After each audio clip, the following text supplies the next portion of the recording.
Good morning, Sarah here. Look at this view. Oh, that's all the way down to Shropshire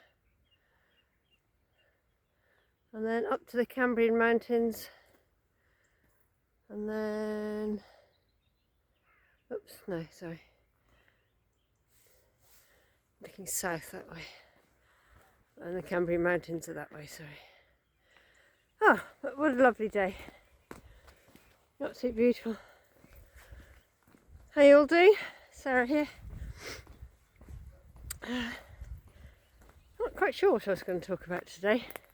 I think not being very good at following rules and regulations. I've never been one for doing what I'm told to do without questioning it. And in fact, all through school I was constantly standing outside the headmistress's office because I questioned some stupid rule or other. And this kind of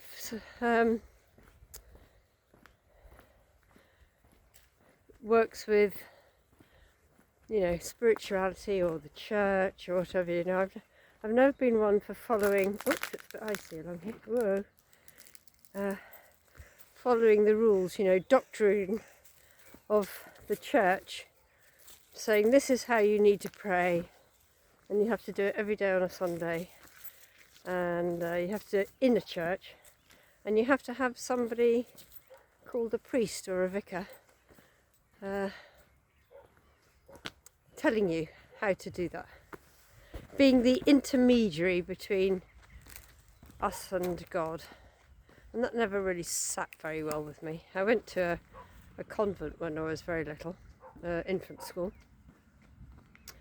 and the nuns were a complete nightmare.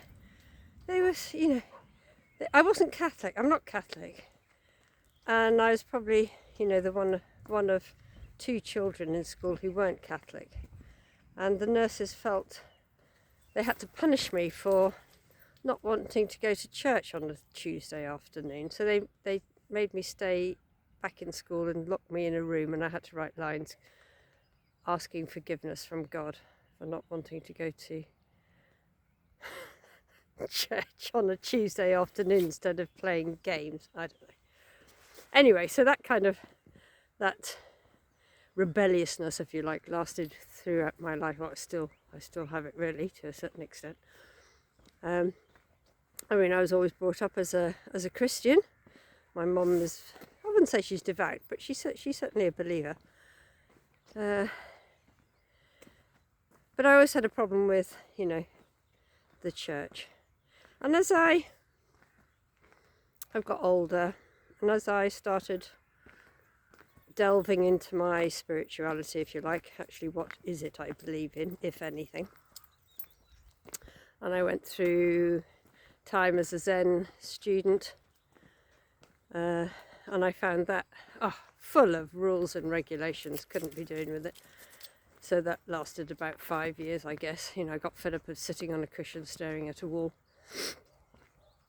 And then, shamanism found me really, and that was just through my love of nature and feeling that I was part of something way bigger than myself, and that the way I could access it was through nature. And even with, some spirituality, whatever you want to call it, groups, traditions, there is a lot of doctrine involved, that you have to follow the rules and regulations. And I understand from a certain point of view that ceremony, for example, is the tradition of many thousands of years of people that came before me performing something in that same way, and that builds power, and I get that, I understand that, but it's not necessary to follow that in every aspect of your life. And the shamanic path is really all about direct revelation, so it's your own personal understanding of what this path is all about. And we only do that by actually sitting with ourselves and finding out through whether it's meditation or drumming or just sitting out in nature is a way of connecting with the spirits of the land and, you know, maybe dragons or, you know, whatever it is, the nature spirits. They'll only come if your vibration is such that it's rising up to meet theirs somewhere where they can access you as well as you access them. You know, they have to bring their vibration down a little bit. And so I guess what I'm trying to say is that everybody has their own path, their own way. And sometimes it can be a mixture of both. And, you know, but different traditions, if you like. But following maybe one tradition stronger than the other. I mean, I do find that I follow the way that Black Elk taught the medicine man, the medicine people. But I don't follow it in such a strict way because, one, I'm not Lakota, and two, that way of praying, if you like, is has a very strong North American tradition in it. And you know, I'm not North American. I'm a Celt, so I kind of adapted a little to suit my needs. And look at this lovely barn here. And so I follow the principle, the protocol of his work, of Black Elk's work. But I also sometimes mix in a little bit of South American protocol. And as I'm a Celt, I very much have my feet in Celtic wisdom, the Wheel of the Year, which is very akin to the medicine wheel that Black Elk teaches. So you have to be prepared to sort of adapt it a little bit, but then also understand that, you know, some of the more in-depth ceremonies are very much more powerful because of the elders and your ancestors that went before. So my way of teaching, I guess, is that I'm a guide, and I guide somebody who perhaps is starting out on this path. I guide them through the medicine wheel, or ways of self-healing, or ways of looking at things like even, you know, shadow work, you know, Carl Jung's shadow work, which is highly complex. But also is part of the Lakota tradition, but they wouldn't call it that. They wouldn't call it shadow work. They would just be looking at, you know, what ancestral wounds and things are and how you might remove those, or, you know, what wounds you might have encountered as a child, but they don't call it that. So there's a little bit of mix and match in a way in what I like to share.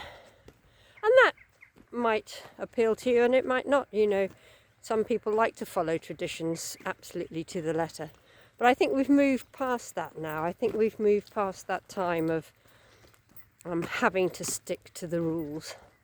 I think I think we're moving into a new way of being, a new era, a new, you know, and I'm really feeling it you know, this month. And you know, obviously all the astrologers are talking about it as well.